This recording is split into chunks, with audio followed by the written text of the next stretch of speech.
let's get on to Zuckerberg here. So surprise, surprise, Mark Zuckerberg is a paranoid lunatic. That's right. The Facebook CEO and probably human being that is puzzled by glasses of water is pretty fucking over the top about his personal security and that of his family's. You don't say. I do say. In a 2018 SEC filing for the company's second quarter finances, Facebook said it had approved a pre-tax allowance of $10 million to Zuckerberg for his and his family's personal security, and that is in addition to his regular overall security program, which was $7.3 million officially in the books in 2017. Holy shit. So that's a lot of fucking money. He thinks he's the president of the world. Yes, he has much bigger security than like any other human being. $20 million a year for security? Right. He's walking around like he's John Gotti. Like, Right. Like he thinks he's going to get shot at. Ooh. So what exactly are we talking about here? A lot of money. So he has a bulletproof glass-walled conference room next to his open office-style room at HQ. So he's just what? He's got like a penalty box that he can jump into? Yeah, he can just, right. As everyone's just shooting at him, he's like just holed up in his glass conference room. No one's allowed him. Yeah, he's got 24/7 armed guards surrounding him like at all times, and his house is as well. But they follow him around, and some pose as Facebook employees during meetings. So they'll just be in the boardroom meeting, and they're like, pretending to be like a hipster, and they're actually just like an elite guard. And when he does all hands meetings, and he has to like stand up in front of people, they're by his side so they can take a bullet for him in case someone charges him. Yeah, they're like air marshals. That sounds like a real productive meeting environment. The boss has a fucking gunman in the room. So, like, if you disagree with them, he can technically just have you shot. Oh, for sure. If you start aggressively walking towards him, you're going to get shot.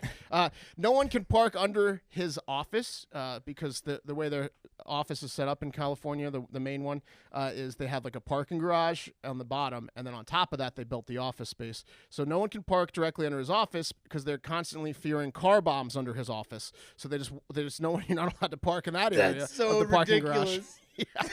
Yeah. And my favorite probably is there's rumors of a panic chute for Zuckerberg. A panic chute. So I thought that was like a parachute, but it's not. It's like a luge or like a laundry chute. No, it's like when you go to the bank and you put your money in. Right. You just get into like one of those like things and just Like it just zips them up outside wherever he's going. Yes. I just imagine it's like giant thugs like alley-ooping him into the chute, Just shoop. So Business Insider did like a detailed report on all this stuff, and the only one that's not completely substantiated is this panic chute. It's just a rumor, but a lot of the employees are saying it exists, and when Facebook was asked to comment about it, they declined to comment. So they weren't like, no, of course there's no panic chute. They were just exists. like, yeah, obviously it exists. It exists. It exists. There are a lot of other measures also put in place by members of Zuckerberg's elite security squad. Like he gets driven everywhere he goes, and his team sweeps locations for potential security threats before he enters the building. We're talking about bars or restaurants. Before he goes into a bar, he's got a team that walks in and like metal detects the shit out of the room and makes sure there's no one in there. How is he allowed to fucking do that? He's not a government employee. He's just a fucking private citizen with a lot of money. Yeah, he's just fucking I don't asshole. think he goes to restaurants that often. Right. Yeah. And then they probably welcome it because he probably leaves a $10 million tip. Yeah. But and then also when he gets a new doctor, his team vets the ever-living shit out of the doctor's personal lives and like their history, their bank statements. Same thing with instructors. So if he gets a new personal trainer or goes to a yoga class or a spin cycle class, the entire class has to wait for him to like have his team of thugs shake down the instructor and ask him. They're like hanging him over balconies, dangling him by the feet. Like, no, I'm just a spin class teacher, actually. Yes. Right. Please let me go. Sorry. Zuckerberg does seem like a guy who needs like 15 instructors. He just like just doesn't know how to live life. So he needs but he ignores all of them. He has all of them, but he doesn't listen to a goddamn thing. Definitely they needs say. a dance instructor. I guarantee you that. Oh yeah. A fucking instructor? Yeah, fucking that guy instructor. can't fuck for shit. He has armed officers on constant guard outside of his gated area homes for his family, as I mentioned before. And one of which of his houses is rumored to have a panic room, according to the Business Insider report. I'm gonna go ahead and say all of them have panic rooms. Yeah, every Sounds single room. Yeah, I don't think it's one of them. I think it's all like of them. that movie with Mark Wahlberg where like the shades come down and it's like what was the movie? He's like a stalker. Panic room? Fear. Yeah, Oh, yeah. I thought you were talking about the one date night with him. No, Fear. Where like the whole. Yeah. It's just the. one big panic room. Or like Will said, it's just like the movie Panic Room. Right. Yeah. Just like panic room. Yeah. He also, like I said, has personal drivers. But the best part about that is that while he's in the car, he has a security team monitoring traffic routes, and they'll like adjust the route if needed, or if something looks shady going on. It's like a Mission Impossible movie. Exactly. He thinks it's like Precinct 17, or like in the movie Heat, when like the dumpster truck like comes out of nowhere and sideswipes his car. He's so scared of homeless people. Yeah, every homeless person's gonna kill him. It's a conspiracy. Oh my God, I don't know what his deal is. That's a little bit over the top. I mean, Yeah, he certainly doesn't have to worry about any dog fuckers or extreme racists attacking him, because his company is a friend to those groups, a real safe haven. Facebook is the panic chute for dog fuckers and racists. Yeah. You can go there and be safe. Yep. A French musher has likely lost the Iditarod, the world's longest and most famous dog sled race, in hilarious fashion this year. Only. Yeah. I think it might be the only. Yeah. The only dog race. Yeah. There's got to be one other. In hilarious fashion this year, after having a commanding 5-hour lead, all because he pissed off his dogs. That was stupid. Yeah, so French musher Nicolas Petit, who narrowly lost the race in 2017 after a blizzard caused him to veer off course and not know where the fuck he was on his way to vindication this How year. did the other people get through the blizzard? I have no idea. The blizzard only got him. Do they call the race off?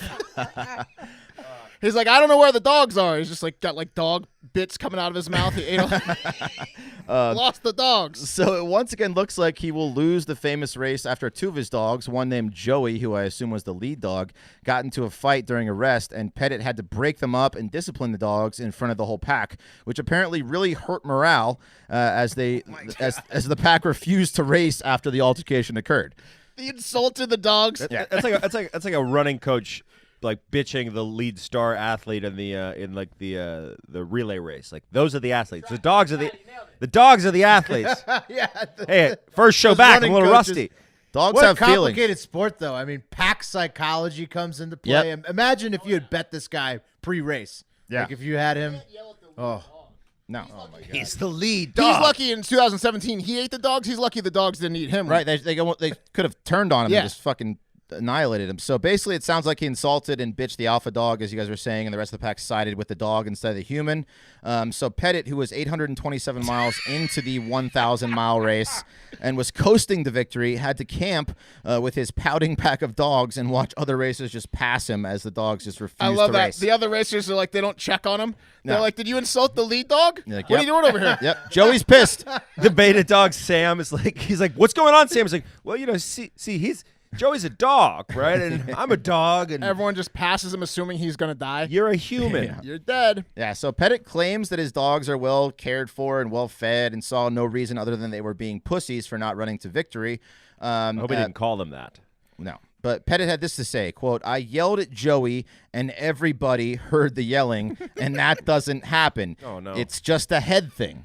So he's saying the dogs are in their own heads. They're pissed off. I know. My God. I mean, Will, you've had a boxer. I have boxer mixes. When you yell at certain kind of dogs, they fucking get pissed off and pouty. It's just a fact. No one wanted to step Yeah. up and take Joey's happen. spot. No, As the Joey's lead dog? the alpha. I think this guy may have been a little overly aggressive with his yelling at Joey. I think he might have beat the shit out of My Joey. guess. Right. Yeah. Yeah. Oh, the guy that whipped him to a 5-hour lead? He Might have. He whips them all year. They crossed the line a little bit. Joey was giving his all there. Joey gave him a 5-hour fucking lead. They were setting record time with no breaks. You're just not. It's just not good enough, Joey. It's good, Joey, but we want perfection here. So, of course, PETA is weighing in on the issue. PETA Executive Vice President Tracy Raymond had this to say, quote, it's not the dogs who need to have their heads examined. It's anyone who supports this merciless race. Illness, injury, or fatigue likely prompted Nicolas Petit to drop 4 dogs from his team, forcing the remaining 10 to work even harder before they gave up altogether, which didn't he make the cut. blamed Dropped on him where? just a head thing. Exactly. Yeah. Where did he drop him? To the Wolves. Halfway through? Halfway through the race, he Where cut are these him. dogs? You're off the team. Yeah. Go back home. Yeah, so coming to Pettit's defense is Libby Riles, who was the first woman to win the race, saying, quote, "The Iditarod is a fine balance between being competitive and keeping the dogs happy. Sometimes all it takes is just one sour grape in the team, one dog that has a bad attitude, and it infects the whole rest of the team." Wow. Well, Yeah, it's like a wolf. Things happen over food. Sometimes they think a dog is a little wimpy. When they're crabby, they might want to pick on it. So it's basic dog It's like a mentality. Terrell Owens. You don't want a head case in your locker room. Yes. Yeah. Well, not as the lead dog. Not as a lead dog, not as your alpha. Yeah. I mean, you have to be a complete psychopath, like like introvert to even compete in this race. And the purse for first place is just over $50,000, which in 2018, $42,000 for second, $39,000 for third. So not a bad payday if you live alone in a shack with 16 dogs in Alaska. But No, that's a horrible payday. But unlimited respect from the 6 other Iditarod racers. Right. Yeah. But let's be honest, these dogs definitely love to run. They're huskies. It's pretty much what they love most. Yeah, and also just dogs. Yeah. So PETA can suck a big fat dick on this one. It's clearly they clearly don't know dogs that well. I don't know. PETA sucks, but the Iditarod's a little bit out there. Yeah. It's a little out there. easy pickings for PETA. These dogs love to run. So going to the internet, Michael says, "You know how you can tell that cats are smarter than dogs? You'll never find 10 to 14 cats pulling a sled through the snow." And that's why I hate cats. I could test that theory out if it ever snowed here. Yeah, it just wouldn't happen. Yeah, You don't you have just the need to get strength. to a sled. You have the cats. Exactly. Yeah, they don't. I they got don't a have the team. strength. Yeah. Also, if you had 10 to 14 like large cats like bound together, they would just end up with one alive because it would kill the rest of them. Mark, Oh, can yeah. you start treating your pack of cats like a team? Oh, oh, for sure. Yeah, Absolutely. yeah. Okay, cool. We'll squat them up. Let's do some psychological experiments on the team. Yeah, I think that'll work. Our boy Rodney Davis, Representative Rodney Davis from Illinois, I don't know if you saw last week, but he took to the House floor and defended Nickelback publicly. When the census and the Federal Register had asked for comment on this, 77,000 people did comment. Only 4 wanted to keep this provision. Everyone else wanted to change this. Out of 77,000, that's probably about the percent of people who think Nickelback is their favorite band in this country. It's pretty low. And I think if you look at Nickelback's your favorite band, I apologize to the gentleman. Why would you criticize one of the greatest bands of the 90s? Wow. I stand here to say that my colleague from Wisconsin, I know he did not mean to offend the many thousands upon thousands of Nickelback fans in his district in Wisconsin. I'll stand here to save you from doing that and have to face the political consequences at the ballot box. His favorite song, his favorite Nickelback song, and it's on his running playlist, is If Today Was Your Last Day. So we took the lyrics of If Today Was Your Last Day and we incorporated them seamlessly into our question. So if you hear that means that we are trying to incorporate a lyric from that song into our conversations. Tried to trick him. Let's see if he got tricked. So let's get into it. So recently gotten a little bit of a debate on the congressional floor with a representative from Wisconsin, and I think it started as a discussion about the census and ended up as a discussion about Nickelback. Can you explain to us what happened, please? Well, you know what? I was on the floor for a few hours debating a bill that was just a disastrous bill, and then he had the audacity to compare a poll that had been run to Nickelback fans, or very, very much so the lack thereof.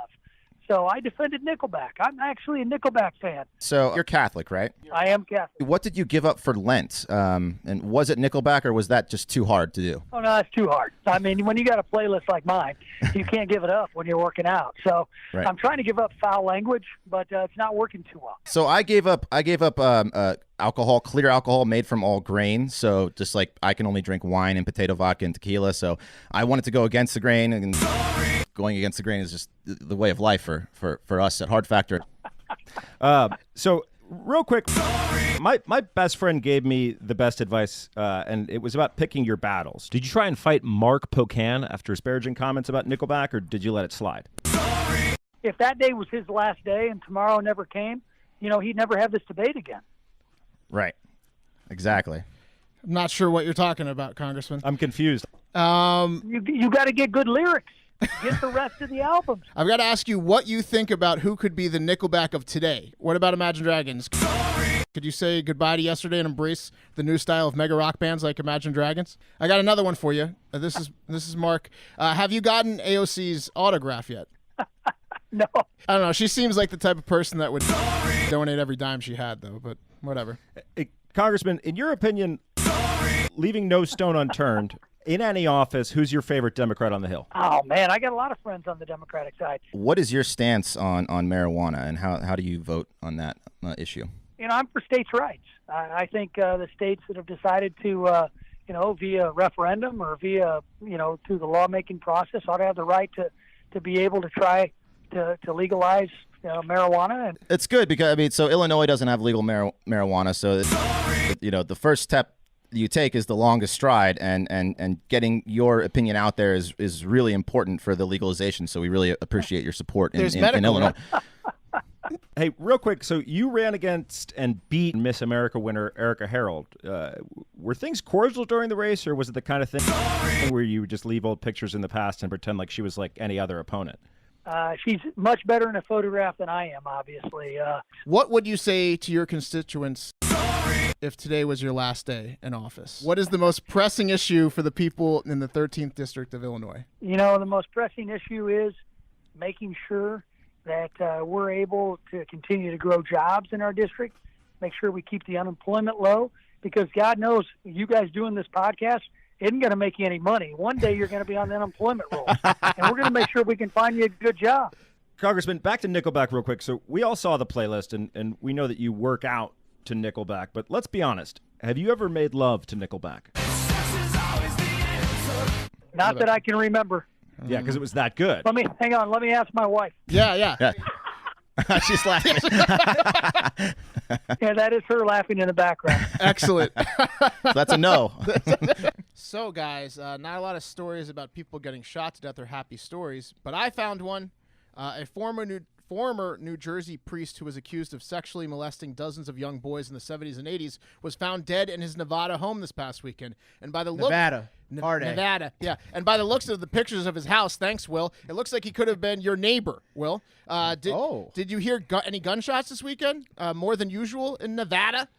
No more than usual. I had my standard. Did you notice less molestations this See weekend? any police tape around your neighborhood house or a bunch of neighbors high-fiving that this guy was murdered? No. John Caparelli's body, this is the guy, was discovered Saturday morning. The Henderson Police Department is saying the 70-year-old's death was deemed suspicious and is being investigated as a homicide. They were tipped off by the 50 bullets in this guy and the dozens of pictures of naked kids scattered around his body. No, none of that's true. That's just like from a movie when you kill like a pedophile. But according to the coroner's office in Clark County, they said he had been shot in the neck, and that's a weird spot to shoot yourself if you're committing suicide. You're like, should I shoot myself through the neck? Is it going to make it through? Or no, you shoot yourself in the head or the mouth. That's an odd one. Yeah, he was murdered. And an interesting thing happened to Caparelli 1 month before his death. Any guesses as to what it was? He was a continued priest. to touch kids without any reprieve. That's for damn sure, Pat. But he was also named. He was named in the list of 188 priests and deacons that the Roman Catholic Archdiocese of Newark said had been credibly accused of sexual assault and crimes against children. Credibly accused. Why don't they just call them kid fuckers? Right, exactly. Yeah. And of those 188 people, more than 100 are dead, and I think the other 88 are about to be. Oh my God! There's a vigilante on the loose. Exactly. I love it. Yeah. This is like sleepers in real life. The other 88 better be fucking ready. Caparelli was removed from the Catholic ministry in 1992 over those child abuse allegations, and it's bad if he was removed because usually it's just relocated and like to a nicer area and bigger house and. Yeah. He reached the 100 boy club. That's when you get removed. Exactly. Yeah, this guy, he's not the only dude who's pulled that move, escaped to live out in the Wild West of Nevada. No. He's an outlaw gambler for the rest of his days. No, you're usually getting rid of one previous life, and kid fucking could have been one of them. Starting anew. But it sounds like watch out kid fuckers, right? Vigilante for sure. Yeah, big time. But we're gonna get this guy did a lot of stuff and a lot of Let's get into it. So it might not just be the people on this list. I think it could just be him. So what did he do after in 1992 after he was kicked out? He went to work as a math teacher at Newark Public High School. Nice vetting, Newark Public High Schools. Perfect. On the side, he operated a fetish website out of his home that featured men wrestling. Oh my God. There's nothing wrong with that. There's nothing wrong with that. It's harmless. He had his teaching certificate removed in 2011 again after child abuse allegations. These were revealed by a Newark-based newspaper. He then moved to Nevada in 2016. I'm sure the abuse stopped there, though, right? He was just gambling. Probably. Surely, of course, of course. It's where you go to get clean. Well, we don't know, but Rich Fitter, who lived in Newark, when speaking to local public newspapers back in 2011, right around the time that this guy got kicked out of being a teacher, described Caparelli as preying upon young men by recruiting them to join his wrestling team. So surprise, surprise, he was a math teacher during the day, and the high school team wrestling coach at night. He had his wrestlers wrestle in Speedo swimsuits, arguing that loose fabric could get caught and injure them, and you don't want that. He took photos of them in the Speedos and sometimes got on the mat to wrestle with them as well. I think he did. He's like the more, Foxcatcher guy. Yes, exactly. I think he did it more than sometimes, though. Let me show you the move. You're doing the move all wrong. Well, he did. So here's what he did when he would wrestle them, according to Rich Fitter. He said he would put a head scissors on you, and your face would be right in front of his crotch. It was his finishing move. He just got you in the head scissors right away. He's like, what do you do in this scenario? And you know he's lecturing you while he's doing it about like the proper form while you're smelling his groin. The head scissors. Where else are you gonna fill that fetish? Anyways, yeah. Interesting. Awesome. Well, yeah, 4 decades of it. Our internet comment comes from abused wrestler Rich Fitter. He said, the world is a safer place without him. The guy had a 40-year record of abuse. Whatever led to his death, hopefully it was him, it's a certain amount of karma. And I couldn't agree more. Sounds like Rich Fitter might have something fuck to do with you, it. you dead priest. Look into Rich Fitter.